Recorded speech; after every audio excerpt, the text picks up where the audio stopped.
Le grand jeu. La plus longue partie de l'histoire, jouée par deux empires, sur un échiquier grand comme un continent. Vous connaissez peut-être l'expression « faire le grand jeu ». On l'emploie quand quelqu'un déploie tous ses moyens pour l'emporter, pour séduire, pour convaincre.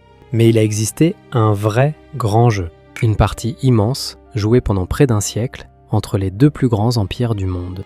L'enjeu n'était pas une ville, c'était le cœur de l'Asie. Et la clé de tout, c'était l'Inde. Écoutez d'abord ce chiffre. Au mois de janvier 1842, une colonne quitte Kaboul. Environ 16 000 personnes. Des soldats britanniques et surtout des familles, des serviteurs, des porteurs. Ils veulent rentrer en Inde par les montagnes. Ils marchent dans la neige, à travers des cols glacés, poursuivis de toutes parts. Une semaine plus tard, un seul homme arrive vivant au bout du chemin. Un médecin épuisé, sur un cheval mourant. 16 000 au départ. Un survivant à l'arrivée. Voici ce qui étonne dans cette histoire. Pendant près d'un siècle, l'Empire britannique et l'Empire russe se sont affrontés pour ce continent. Espions, explorateurs, cartographes, armées. Et pourtant, ces deux géants ne se sont presque jamais battus en face à face. Leur guerre fut une guerre de l'ombre. Une partie d'échecs jouée sur des milliers de kilomètres. Et au centre de l'échiquier, une seule case décidait de tout. L'Afghanistan. Retenez ce mot pour toute cette histoire. L'échiquier. Un immense damier qui va du Caucase à l'Himalaya. Deux joueurs. L'un pousse ses pièces vers le sud, l'autre défend sa plus belle possession, l'Inde. Entre les deux, des royaumes de montagne que personne n'arrive à tenir. Aujourd'hui, je vais vous raconter tout ce grand jeu. Comment il a commencé? Pourquoi deux empires se sont épiés pendant 100 ans? Comment l'Afghanistan a broyé une armée entière? Et comment cette partie s'est terminée, non pas par une bataille, mais par une signature? Et il y a une chose que peu de gens savent. Tout a commencé à cause d'un Français. Un homme dont l'ombre a plané sur ce jeu bien après sa mort. Napoléon. Pour ne pas vous perdre, retenez 3 acteurs. D'abord, l'Empire britannique. Sa richesse, sa fierté, c'est l'Inde, le joyau de la couronne. Ensuite, l'Empire russe. Un géant qui grandit sans cesse et qui pousse ses frontières vers le sud, vers les mers chaudes. Enfin, l'Afghanistan. Un pays de montagne, pauvre, divisé, mais placé juste entre les deux. La case du milieu, 3 acteurs. Et derrière eux, le souvenir d'un empereur français. Comprenons d'abord pourquoi l'Inde comptait autant. Pour l'Angleterre, ce n'était pas une colonie parmi d'autres. C'était la source d'une richesse immense. Le commerce, les impôts, les soldats, tout venait de là en grande partie. On disait que l'Inde était le joyau de la couronne. Perdre l'Inde, pour un Britannique du 19e siècle, c'était perdre son rang de première puissance du monde. Voilà pourquoi la moindre ombre sur la route des Indes provoquait, à Londres, une véritable panique. Revenons donc à Napoléon. En 1801, il caresse un rêve immense. Frapper l'Angleterre là où elle est riche, en Inde. Il en parle avec le tsar de Russie, Paul Ier. Les deux hommes imaginent une expédition commune. Des soldats français et russes marchant ensemble vers les Indes. Le tsar lance même des cavaliers cosaques vers l'est. Puis Paul Ier est assassiné. Le projet s'effondre aussitôt. Mais le mal est fait. Car à Londres, on a entendu. L'idée qu'une armée européenne puisse marcher jusqu'en Inde n'est plus une folie, c'est une peur. Quelques années plus tard, en 1807, Napoléon reparle encore d'une route vers l'Inde, avec un autre tsar. Rien ne se fait. Mais la graine est plantée dans l'esprit britannique. Un jour, pense-t-il, quelqu'un viendra par le nord. Et ce quelqu'un, désormais, ce ne sera plus la France. Ce sera la Russie. Cette peur va diviser les Britanniques eux-mêmes. 2 écoles s'affrontent pendant tout le siècle. Les uns prêchent l'avancée. Il faut, disent-ils, aller au-devant de la Russie, tenir l'école, contrôler l'Afghanistan avant elle. On appelle cela la politique de l'avant. Les autres prêchent la patience. Ils pensent que les montagnes et les déserts défendent l'Inde bien mieux que des armées et qu'il vaut souvent mieux ne rien faire. À chaque crise, l'une des 2 écoles l'emporte. Et bien souvent, les partisans de l'avance entraînent l'Angleterre dans des aventures qu'elle finira par regretter. Regardons maintenant la Russie. Tout au long du 19e siècle, elle grandit comme une tache d'huile. Chaque année, ses armées avancent un peu plus vers le sud. Elles franchissent le Caucase. Elles entrent dans les steppes d'Asie centrale. Elles s'approchent de vieux royaumes musulmans. Des khanats au nom de légendes. Boukhara, Khiva, Kokand. Pour le tsar, c'est une mission. Apporter l'ordre, le commerce, la puissance russe. Pour Londres, c'est une menace qui se rapproche de l'Inde, kilomètre après kilomètre. Mais pourquoi la Russie pousse-t-elle toujours vers le sud? Il faut le comprendre. La Russie est un empire immense, et pourtant presque sans accès aux mers chaudes. Ces ports du Nord gèlent une partie de l'année. Depuis toujours, elle cherche une fenêtre vers le sud, vers des mers libres de glace. Cette quête la pousse, année après année, vers l'Asie centrale et vers la Perse. Ce n'était pas seulement de l'ambition, c'était presque une obsession de géographie. Et voilà le vrai moteur de tout le grand jeu, la peur. Entre l'Inde britannique et l'avancée russe, il reste un espace. Un espace qui rétrécit chaque année. Des déserts, des montagnes, quelques royaumes. Les stratèges anglais regardent la carte. Ils mesurent la distance. Ils se posent une seule question. Si les Russes continuent, combien de temps avant qu'ils touchent l'Inde ? Cette question va gouverner un siècle de politique. Et ce jeu avait ses joueurs de l'ombre. Des officiers déguisés en marchands ou en pèlerins. Des explorateurs qui cartographiaient en secret des vallées interdites. Du côté britannique, on formait des espions indiens à compter leurs pas pour mesurer les distances, un chapelet à la main. Chaque col relevé, chaque rivière notée, était une pièce donnée aux joueurs. Le nom même de grand jeu vient de là. Un officier britannique l'aurait employé le premier. Bien plus tard, un écrivain, Rudyard Kipling, l'a rendu célèbre dans un roman. Depuis, l'expression est restée. Certains de ces espions sont restés dans les mémoires. Des Indiens, formés en secret par l'armée, envoyés là où aucun Européen ne pouvait aller sans être tué. Ils passaient pour de simples marchands ou de saints hommes. Dans leurs bâtons de pèlerins, ils cachaient des instruments. Dans leurs prières murmurées, ils comptaient leurs pas.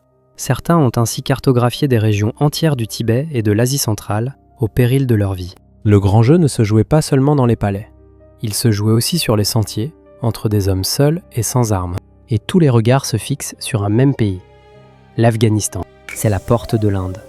Celui qui tient Kaboul et les cols de l'Hindoukouche tient la route des invasions. Depuis toujours, les conquérants sont passés par là.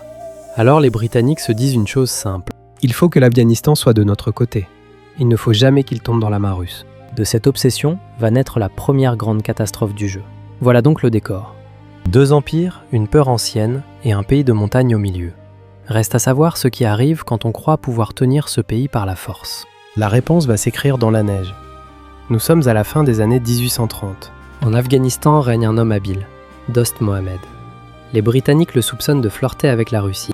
Ils décident de ne pas prendre le risque, ils vont le renverser et mettre à sa place un roi à eux, un vieux prince nommé Shah Shuja. En 1839, une grande armée britannique et indienne franchit les cols et entre en Afghanistan. Sur le papier, tout paraît simple. L'homme qui décide de cette guerre s'appelle Lord Auckland. C'est le gouverneur général de l'Inde. Un administrateur prudent, poussé par des conseillers qui voient des espions russes partout. Son calcul semble logique. Un Afghanistan tenu par un roi ami, c'est un mur solide devant l'Inde. Il pense faire un coup de maître. Il ne mesure pas une chose. On peut conquérir Kaboul. On ne peut pas la garder. Autour de Lord Auckland, une petite cour de conseillers voit la main de la Russie partout. Ils lisent des rapports sur des agents russes en Perse, à Kaboul, et concluent aussitôt au pire. Il rédige un non-document pour justifier la guerre, où l'on accuse Dost Mohammed de trahir les intérêts britanniques. La vérité est plus simple. L'émir afghan cherchait surtout un appui, n'importe lequel, pour récupérer une province perdue. On aurait pu s'en faire un allié. On a préféré s'en faire un ennemi, puis le renverser. La peur avait remplacé le calcul. Au début, tout va bien. L'armée britannique avance. Elle prend Kandahar, puis Kaboul, presque sans combattre. Dost Mohammed s'enfuit, puis se rend. Shah Shuja monte sur le trône, protégé par les baïonnettes anglaises. Les officiers britanniques font venir leurs familles. Ils organisent des courses de chevaux, des dîners, des jardins. Ils s'installent comme en Inde. Ils croient la partie gagnée. Ils sont en réalité assis sur un volcan, car les Afghans supportent mal l'occupation. Un roi imposé par l'étranger n'a aucun respect. Les tribus des montagnes s'irritent. Les subsides promis aux chefs sont réduits pour économiser.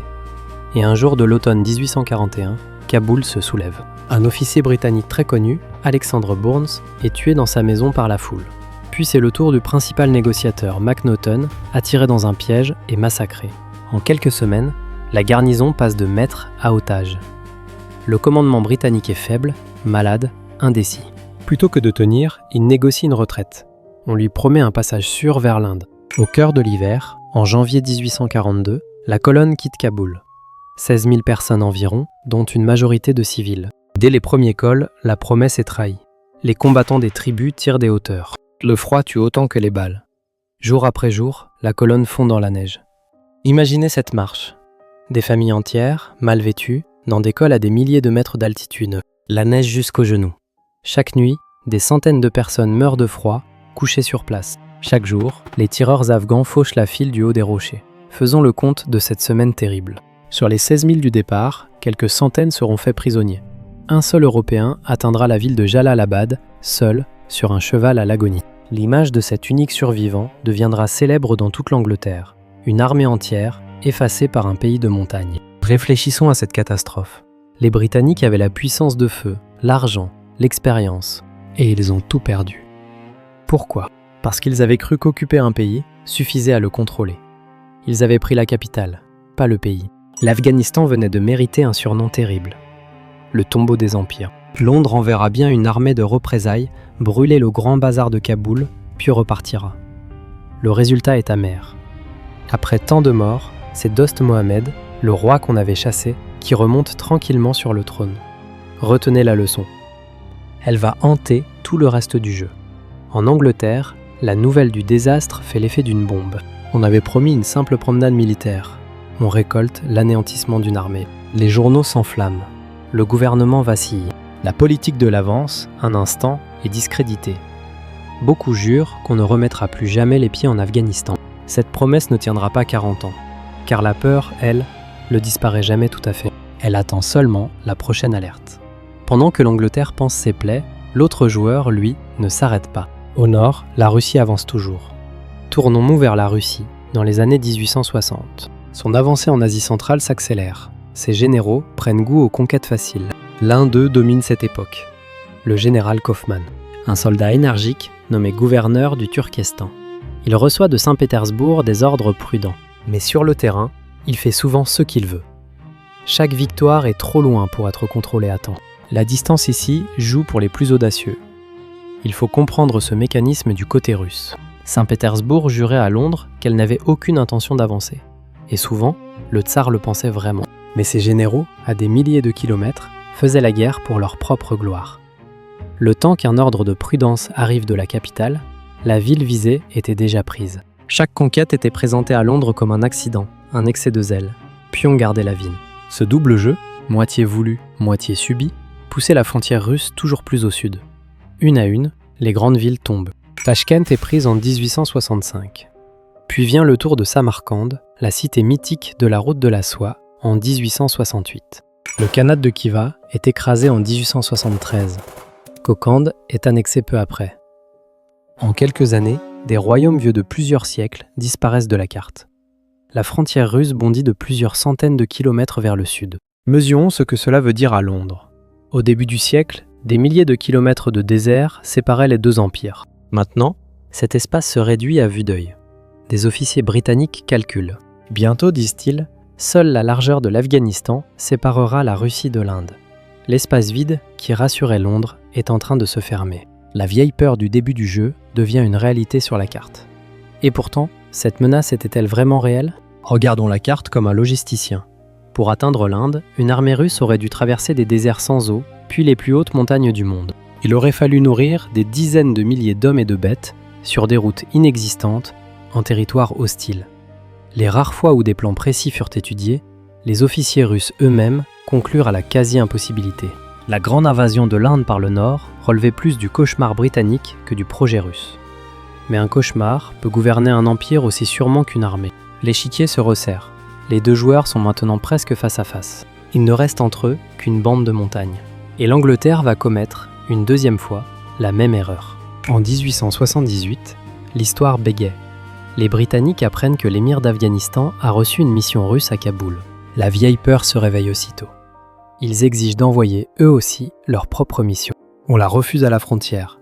C'en est assez pour Londres. Une nouvelle armée britannique entre en Afghanistan.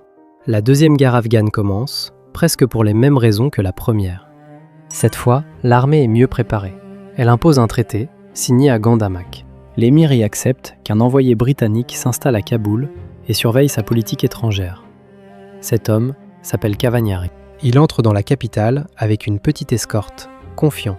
Le pays, croit-il, est enfin sous contrôle. Quelques semaines plus tard, la garnison qui devait le protéger se retourne contre lui. Sa résidence est attaquée. Lui et ses hommes sont tués jusqu'au dernier. L'histoire se répète, presque mot pour mot, 40 ans après la mort de McNaughton. Le même piège, la même illusion de contrôle. Le pays s'embrase de nouveau. C'est alors qu'apparaît un soldat qui va marquer l'époque. Le général Roberts, un officier dur, rapide, adoré de ses hommes. Il reprend Kaboul par la force. Mais le vrai choc va venir du sud, près d'une ville nommée Kandahar. En juillet 1880, près du village de Maiwand, une armée afghane conduite par le prince Ayub Khan écrase une brigade britannique. Des centaines de soldats de la reine tombent en une seule journée. C'est l'une des pires défaites de l'armée des Indes de tout le siècle. Kandahar, tenu par les Britanniques, se retrouve menacé. La nouvelle frappe Londres comme un coup de tonnerre. On croyait la leçon apprise. L'Afghanistan mordait encore. Roberts réagit avec une audace folle. Depuis Kaboul, il lance ses troupes dans une marche devenue légendaire vers Kandahar. Environ 300 km à travers un pays hostile, en plein été, en 3 semaines. Quand il arrive, ses hommes sont épuisés mais entiers. Il attaque aussitôt l'armée d'Ayub Khan et la disperse. Kandahar est sauvé. L'honneur militaire est lavé. Mais les Britanniques ont enfin compris quelque chose d'essentiel. Ils ont compris qu'on ne gouverne pas l'Afghanistan de l'extérieur. Alors ils changent de méthode. Ils retirent leurs troupes. Ils reconnaissent un émir fort et rusé, Abdur-Rahman. Ils lui laissent l'intérieur du pays. En échange, il promet de ne jamais traiter avec une autre puissance que l'Angleterre pour ses affaires extérieures. L'Afghanistan devient officiellement ce que le jeu voulait. Un état tampon, ni anglais ni russe. Un mur vivant entre les deux empires. Cet Abdur-Rahman n'est pas un roi ordinaire. On le surnomme l'émir de fer. Il passe des années à mater les tribus, une par une, avec une dureté terrible. Il unifie enfin ce pays que personne n'avait vraiment tenu. Aux Britanniques, il donne exactement ce qu'ils voulaient. Un Afghanistan stable, fermé, hostile à toute influence russe. À la Russie, il ferme la porte du Nord. Sans le savoir, les deux empires avaient besoin de lui plus qu'ils n'avaient besoin d'eux. C'est le tampon qui, désormais, fixe ses propres règles. Alors, ces deux empires vont-ils enfin se battre en face à face? On y arrive tout près. En 1885, des troupes russes attaquent un poste afghan à Panjshir, tout au nord. Elles écrasent les défenseurs. Or, l'Afghanistan est désormais protégé par l'Angleterre. Pendant quelques semaines, la guerre entre les deux empires semble certaine. Londres prépare sa flotte. On parle de mobilisation. Le monde retient son souffle. Et puis, rien. Les deux joueurs reculent au bord du gouffre. Personne ne veut vraiment d'une guerre mondiale pour un village perdu. Alors on négocie. On trace des lignes sur la carte. La crise de Panjshir se dégonfle. Elle montre la vraie nature du grand jeu. On s'approche du feu, encore et encore, mais on ne s'y jette jamais. Et pendant ce temps, en Europe, la France revient dans la partie. En 1894, elle signe une alliance avec la Russie. Le vieil ennemi de Napoléon devient l'ami de Paris. L'échiquier européen se retourne. Arrêtons-nous sur une question qui dérange. Et si la Russie avait vraiment marché sur l'Inde? Beaucoup d'historiens en doutent. La menace, on l'a vu, était plus une peur qu'un vrai projet. Mais en politique, la peur suffit. Pendant un siècle, deux empires ont agi non pas sur ce qui était, mais sur ce qu'ils craignaient. Des royaumes ont disparu, des armées sont mortes, des frontières ont été tracées à cause d'une invasion qui n'a jamais eu lieu. Le grand jeu fut d'abord une guerre des imaginations. On a vu un siècle de peur, de marches et de défaites. Et pourtant, cette immense partie ne s'est pas terminée sur un champ de bataille. Elle s'est terminée sur une table, avec des plumes et de l'encre. Nous voici au début du XXe siècle. Quelque chose a changé sur l'échiquier. Un nouveau joueur est apparu au centre de l'Europe. L'Allemagne. Puissante, ambitieuse, elle inquiète Londres bien plus que la lointaine Russie. Et elle inquiète aussi Saint-Pétersbourg. Peu à peu, les deux vieux rivaux du grand jeu se regardent autrement. Et s'ils avaient désormais un ennemi commun? Pensez aux hommes qui, pendant ces années, arpentent le toit du monde. Sur les hauts plateaux du Pamir, à plus de 4000 mètres d'altitude, des officiers anglais et russes se croisent. Ils plantent des bornes, dessinent des cartes, partagent parfois le thé avant de repartir chacun de son côté. La frontière des empires se trace ainsi, dans le vent glacé, entre des hommes polis qui savent très bien qu'ils sont adversaires. Et ce sont des diplomates, non des généraux, qui vont clore le jeu. On partage les zones d'influence. Dans les années précédentes, on avait déjà tracé une frontière entre l'Inde et l'Afghanistan, la ligne Durand. On avait aussi inventé un détail étrange sur la carte, une mince langue de terre afghane, le corridor du Wakhan. Son seul rôle était d'empêcher l'Empire russe et l'Empire britannique de se toucher. Un tampon dans le tampon. Sur l'échiquier, on créait exprès une case vide, et vient enfin la grande signature. En 1907, Londres et Saint-Pétersbourg concluent un accord. Ils se partagent la Perse en zones d'influence. Le nord pour la Russie, le sud pour l'Angleterre, le milieu neutre. Ils reconnaissent l'Afghanistan comme domaine britannique, mais laissé indépendant. Ils mettent le Tibet en dehors du jeu. En quelques articles, un siècle de rivalité s'éteint. Le grand jeu ne se termine pas par une victoire. Il se termine par un compromis. Mesurons la portée de cette signature. Pendant près de 100 ans, 2 empires s'étaient épiés, avaient envahi des royaumes, perdu des armées entières. Et tout cela s'arrête en un texte, parce qu'une troisième puissance leur fait désormais plus peur encore. La logique du grand jeu se retourne. Hier, l'ennemi, c'était l'autre joueur. Aujourd'hui, l'ennemi est ailleurs, au cœur de l'Europe. Les vieux rivaux d'Asie deviennent les alliés de demain. Mais ce partage a un prix. On avait découpé la Perse sans jamais demander l'avis des Persans. Beaucoup, à Téhéran, se sentent trahis, réduits au rang de simples terrains de jeu entre 2 étrangers. Ce ressentiment ne s'effacera pas. Il nourrira, pendant des générations, une méfiance profonde envers les puissances européennes. Le grand jeu se terminait entre gentlemen, à Londres et à Saint-Pétersbourg. Mais pour les peuples dont on avait tracé le destin sur une carte, il laissait des blessures durables. Alors, qu'a laissé ce grand jeu ? D'abord, des frontières que nous voyons encore aujourd'hui. La ligne Durand sépare toujours l'Afghanistan de son voisin et provoque encore des tensions. Le corridor du Wakhan est toujours là, ce doigt de terre presque absurde, dessiné pour séparer 2 empires aujourd'hui disparus. La carte de cette région, si compliquée, garde la trace des peurs du 19e siècle. Ensuite, une leçon. L'Afghanistan a gardé son surnom, le tombeau des empires. Ce que les Britanniques avaient appris dans la neige de 1842, d'autres l'apprendront à leur tour. En 1979, l'Union soviétique enverra son armée à Kaboul. Elle en repartira, une décennie plus tard, épuisée et vaincue. D'autres encore, bien plus tard, feront la même expérience. Le pays du milieu continue de broyer ceux qui croient pouvoir le tenir. Il y a là quelque chose de troublant. L'Afghanistan est pauvre, divisé, sans grande armée moderne. Et pourtant, l'un après l'autre, les plus puissants empires s'y sont cassés les dents. Le secret n'est pas dans la force des Afghans, mais dans leur pays. Des montagnes infranchissables, des vallées impossibles à tenir, des tribus qui ne se soumettent longtemps à personne. On peut y entrer, on n'y reste jamais. Chaque génération redécouvre, à ses dépens, cette vieille vérité écrite dans la neige de 1842. Et la France, dans tout cela. Elle avait allumé la peur, avec le rêve indien de Napoléon. Elle revient à la fin, par la bande. Son alliance avec la Russie, puis son rapprochement avec l'Angleterre, tissent peu à peu un grand bloc. Ce bloc, né en partie de la fin du grand jeu, se dressera bientôt contre l'Allemagne. La peur qui avait clos la partie d'Asie précipite déjà une autre guerre. Quelques années plus tard, en 1914, l'Europe entière s'embrase. Le grand jeu se referme au moment même où la Grande Guerre se prépare. Revenons pour finir à notre expression. Faire le grand jeu. Tout risquer, tout déployer pour l'emporter. Pendant un siècle, 2 empires ont joué ce jeu pour de vrai, sur un échiquier grand comme l'Asie. Ils ont avancé leurs pions, sacrifié des armées, tracé des lignes sur des montagnes, et à la fin, aucun des deux n'a vraiment gagné. La seule chose qui a tranché la partie, c'est la peur d'un 3e joueur. La prochaine fois que vous entendrez parler du grand jeu, ou que vous verrez sur une carte ce mince couloir afghan, souvenez-vous, derrière ces mots, il y a un siècle d'ombre, une armée perdue dans la neige, et 2 géants qui se sont épiés sans jamais oser se battre. Merci de m'avoir suivi jusqu'au bout.